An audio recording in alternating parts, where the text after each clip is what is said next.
हाँ जी, welcome to our Harish LLB classes YouTube channel. तो आज मैं आपको हिंदू लॉ के बारे में कुछ बताऊंगी। ये आपको जो 5 ईयर एलएलबी है उसके थर्ड सेमेस्टर में आएगा सब्जेक्ट, ठीक है, फैमिली लॉ 1। और जो 3 ईयर एलएलबी है उसके फर्स्ट सेमेस्टर में आएगा आपको ये सब्जेक्ट, ठीक है, फैमिली लॉ। तो बहुत ही इंपॉर्टेंट सब्जेक्ट रहता है ये आपका जुडिशियल पॉइंट ऑफ व्यू के हिसाब से भी, और एलएलबी में तो है ही आपका ये सब्जेक्ट, ठीक है। तो इस सब्जेक्ट में क्या होता है, यही क्वेश्चन पैटर्न सेम रहेगा जो मैंने आपको कॉन्स्टिट्यूट में बताया था कि 3 यूनिट्स आएंगी। फर्स्ट यूनिट में से 2 क्वेश्चंस आपको करने होंगे, 4 क्वेश्चन आएंगे, 2 करने होंगे आपको। नेक्स्ट सेकंड यूनिट से भी 4 क्वेश्चंस आएंगे, 2 आपको करने होंगे, जो लॉन्ग क्वेश्चन होंगे 11 मार्क्स का होगा। फिर आपको थर्ड पार्ट में यूनिट थर्ड पार्ट होगा, उसमें से 10 क्वेश्चंस आएंगे 3 मार्क्स के, जो आपको कंपल्सरी होंगे, वो सभी करने होंगे आपको, ठीक है। तो मैं आपको एक आज फर्स्ट वाला जो लेंथी क्वेश्चन इनका होता है वो बता रही हूँ कि what are the sources of Hindu law, ठीक है। तो सोर्सेज क्या क्या है हमारे हिंदू लॉ के, तो आपने वो कैसे लिखना है वो सब मैं आपको बताऊंगी। तो सबसे पहले तो हमें हिंदू लॉ की हल्की सी इंट्रोडक्शन देनी है, ठीक है, डेफिनेशन टाइप की और इंट्रोडक्शन टाइप की थोड़ी सी बतानी है कि हिंदू लॉ है क्या, ठीक है। फिर हमें लिखने हैं सोर्सेज ऑफ हिंदू लॉ।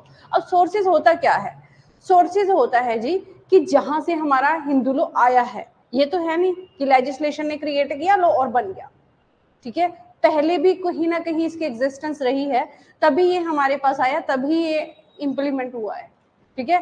तो हिंदू लॉ की एग्जिस्टेंस कहाँ से मानी जाती है, बहुत पुराने टाइम से मानी जाती है, प्राचीन टाइम से मानी जाती है, ठीक है। तो इसीलिए इसके सोर्सेज जो है वो भी बहुत प्राचीन है।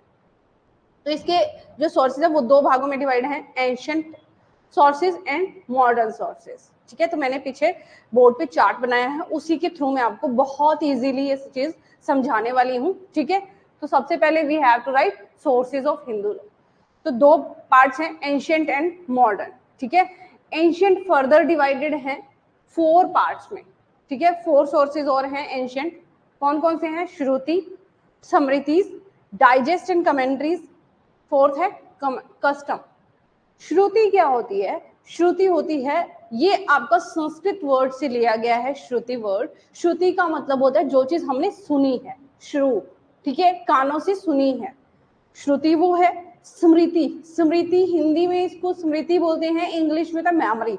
जो चीज हमने याद रख ली, जो चीज हमने पहले देखी थी या सुनी थी उसको हमने याद रख लिया, ठीक है। हमारे ऋषि मुनियों ने जो चीजें याद रख ली ना, वो चीज स्मृति के नाम से फेमस होगी, और वो ही सोर्सेज हैं, वो चीजें जो उन्होंने लिख दी अपने ग्रंथों में, अपनी जो भी उन्होंने बुक्स लिखी हैं उनमें जो चीजें उन्होंने लिख दी, और वो क्या है, वहां से हमने लोग कुछ उठा लिए, तो वो भी हिंदू लॉ का सोर्स है।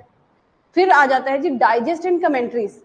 फिर कुछ बड़े बड़े महापुरुष हुए हैं, ऋषि मुनि हुए हैं, जिन्होंने अपने अपने ग्रंथ, अपनी अपनी बुक्स लिखी हैं, ठीक है। उनको, उन बुक्स को डाइजेस्ट बोलते हैं, थोड़े जैसे बुक्स टाइप का वो होते हैं।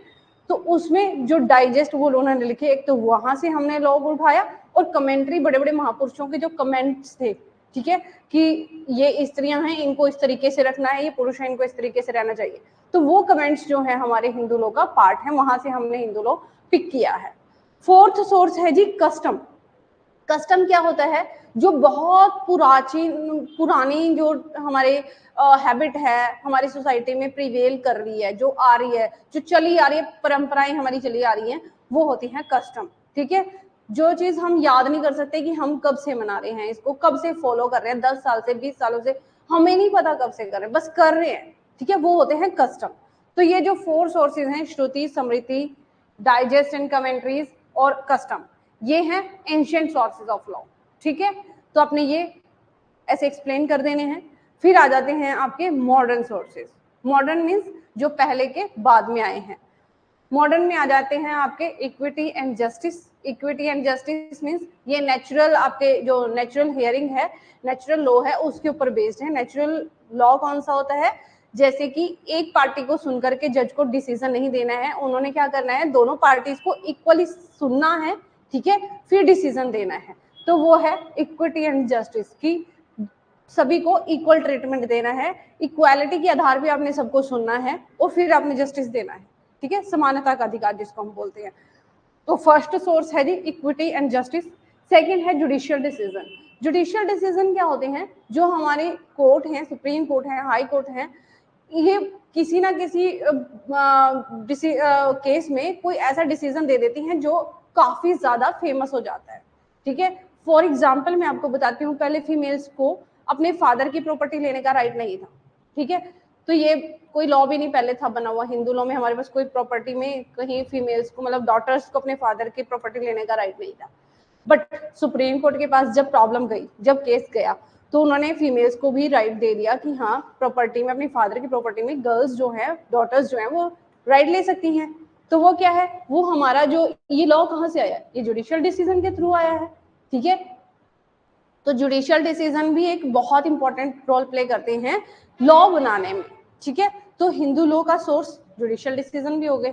फिर आ जाता है जी आपका लेजिस्लेशन। लेजिस्लेशन किसको बोलते हैं हम, पार्लियामेंट को, जो ओरिजिनली लॉ फ्रेम कर रही है हमारे आज अब, ठीक है। तो मॉडर्न में हमारे 3 सोर्सेज आ गए हैं, कौन कौन से, equity and justice, judicial decision and legislation, ठीक है।